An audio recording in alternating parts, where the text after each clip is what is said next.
अस्सलामुअलैकुम वरहमतुल्लाहि वबरकातुहू। आज हम जिस बीमारी पर बात कर रहे हैं वो है फालज। और फालज में ज़िंदगी मौत से बदतर हो जाती है। दिमाग तो काम करता रहता है लेकिन जिस्म के बहुत ज़्यादा हिस्से काम करना छोड़ देते हैं। दिल के मर्ज़ और कैंसर के बाद ये दुनिया का तीसरा मुहलक मर्ज़ है। 3,500 से ज़्यादा लोग पाकिस्तान में ही इसका शिकार हो जाते हैं। ये इंसान को अचानक से बूढ़ा कर देता है और बोलने की, हिलने जुलने की सलाहियत और काबिल रहम बना देता है। आइए देखते हैं कि कौन सी अलामात हैं और कौन कौन सी खुराकें हैं जो इसमें मावन साबित होती है।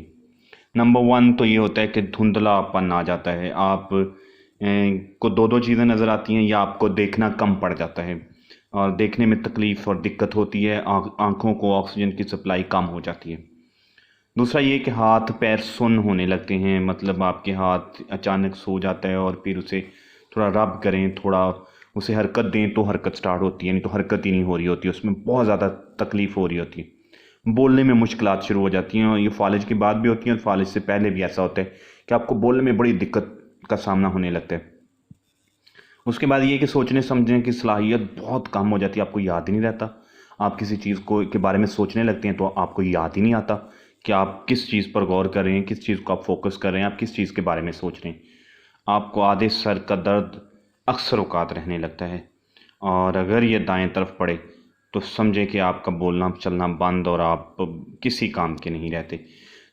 इसके बारे में इल्म होना बहुत ज़रूरी है कि अगर ये अलामात ज़ाहिर हो रही हैं और उम्र का भी तकाज़ा है तो आपको मोहतात होना होगा, डॉक्टर से डिस्कशन करनी होगी और उससे डिस्कशन के बाद एक ऐसा लाहे अमल इख्तियार करना होगा कि आपको फालज के जो ख़तरात हैं उनका कम से कम सामना हो या ना सामना हो।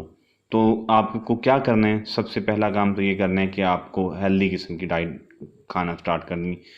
टमाटर बहुत मामून है। टमाटर में ऐसी चीज़ें पाई जाती हैं जो फालज के ख़तरात को बहुत कम कर देती हैं। सब्ज़ियाँ बहुत अहम हैं। और उसके बाद ये कि तरबूज इसका बहुत ज़्यादा बेहतरीन इलाज है। जिस कदर हो सके जब सीज़न आ जाए तो तरबूज खाएं। अमरूद इस सीज़न हर सीज़न में मिल जाता है। मैं कहता हूँ कोई ऐसा दिन नहीं है कि आपको अमरूद मुयसर ना हो। अमरूद की ज़्यादा से ज़्यादा मिकदार इस्तेमाल करें। मतवाज़न किस्म की खुराक खाएं जिसमें दालें भी हों, जिसमें चने भी हों, जिसमें सब्ज़ियाँ भी हों, जिसमें गोश्त भी हो लेकिन चर्बी से पाक गोश्त हो, बहुत ही मयारी किस्म का गोश्त हो। चॉकलेट का इस्तेमाल करें। चॉकलेट के साथ साथ आप सब्ज़ और स्याह कहवा इस्तेमाल कर सकते हैं। चॉकलेट जो है 17% तक इस ख़तरे को कम कर देती है। और चॉकलेट के इस्तेमाल के बाद आप नमक का इस्तेमाल जिस कदर हो सकता है कम कर दें। हेल्थ एक्सपर्टीज़ का कहना है आधा चम्मच से ज़्यादा एक दिन में नमक इस्तेमाल करना तो बहुत ही ख़तरनाक है। और उसके बाद ये है कि सब्ज़ पत्तों वाली खुराक, जिसमें सब्ज़ पत्तों से मुराद है जितने भी फल हैं, सेब ख़ास तौर पे जिसमें शामिल है। सेब हो गया और उसके अलावा केला हो गया। उसके अलावा जितनी भी सब्ज़ियाँ हैं वो ज़्यादा से ज़्यादा इस्तेमाल करें ताकि आप इस ख़तरनाक मौज़ी मर्ज़ से महफूज रहें।